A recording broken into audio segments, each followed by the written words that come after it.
পঞ্চগড়ের আউলিয়াঘাটে করতোয়া নদীর উপর সেতু নির্মাণের দাবি এলাকাবাসীর দীর্ঘদিনের।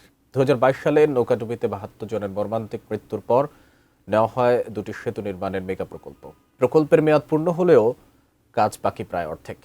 অভিযোগ উঠেছে নিম্নমানের নির্মাণ সামগ্রী ব্যবহারেরও। পঞ্চগড় প্রতিনিধি সিদ্ধার্থ কর্মকারের পাঠানো তথ্য ও ছবিতে ডেস্ক রিপোর্ট।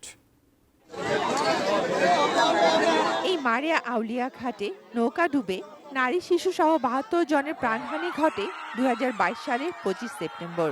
একসাথে এতগুলো তাজা প্রাণ ঝরে যাওয়ার পর 110 কোটি টাকা ব্যয়ে দুটি সেতু নির্মাণের উদ্যোগ নেওয়া হয় 2023 সালে। আউলিয়াঘাট কালীগঞ্জ রুটে 345 মিটার ও মারিয়া বড় শশীর পথে 545 মিটার দীর্ঘ সেতু দুটি নির্মাণ কাজ পায় ঠিকাদারি প্রতিষ্ঠান ন্যাশনাল ডেভেলপমেন্ট ইঞ্জিনিয়ারিং লিমিটেড। ভূমি অধিগ্রহণ সহ নানা জটিলতায় এখনো শেষ হয়নি কাজ।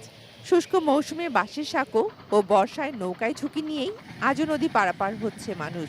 একটা রুগী নিয়ে যাইতে হবে বোদা বা পঞ্চগড়ে বা জরুরি কোনো কাজে যেতে হবে, এটার জন্য মনে করেন অনেক অসুবিধার ঘাটতি দাঁড়ায়। 72-73টা লোক মরার পরে এই ব্রিজটা আমরা পাইলাম। গত 19 ডিসেম্বর প্রকল্পের মেয়াদ শেষ হলেও বাস্তবায়নকারী প্রতিষ্ঠান জানায় সম্পন্ন হয়েছে মাত্র 62% কাজ।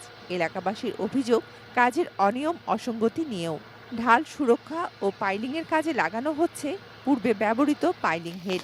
প্রশ্ন উঠছে গার্ডারে ব্যবহৃত ব্ল্যাকস্টোন পাথরের মান নিয়েও। এই পাথরগুলা নতুন করে ভাঙ্গার পর ওগুলো আবার ব্যবহার করতেছি। পাইলগুলা উঠাইছে, উঠায় ওগুলা এখন ওরা ভাঙতেছে মেশিনে ভাঙে যে পাথরটা আছে ওটা এখন ওরা নিয়ে আসে এখানে বলক বানাচ্ছে। এসব অভিযোগের বিষয়ে স্পষ্ট উত্তর নেই ঠিকাদারি প্রতিষ্ঠান বা এলজিইডি কর্মকর্তাদের কাছে। এক্সচেঞ্জারের পারমিশন নিয়েই ওনার পারমিশন নিয়ে এটা করা, আমাদের সিঙ্গেলস দিয়েও করা হয়, ওইটা বোল্ডার ভাঙা পাথর দিয়েও করা হয়। এটা একটা বড় ব্রিজ, হ্যাঁ, এখানে গুণগত এই গার্ডার বিশেষ করে এগুলো এখানে এই নিম্নমানের ম্যাটেরিয়াল ব্যবহার করার কোনো সুযোগ নাই। তবে অভিযোগ গুরুত্ব দিয়ে খতিয়ে দেখার আশ্বাস জেলা প্রশাসকের। এখানে যিনি এক্সিয়ান রয়েছেন, নির্বাহী প্রকৌশলী রয়েছেন, তার সাথে কথা বলবো এবং তাকে ঘটনাস্থলে প্রেরণ করবো এবং সেই অনুযায়ী ব্যবস্থা গ্রহণ করা হবে। Shakila Aziz, desk report, ATN news.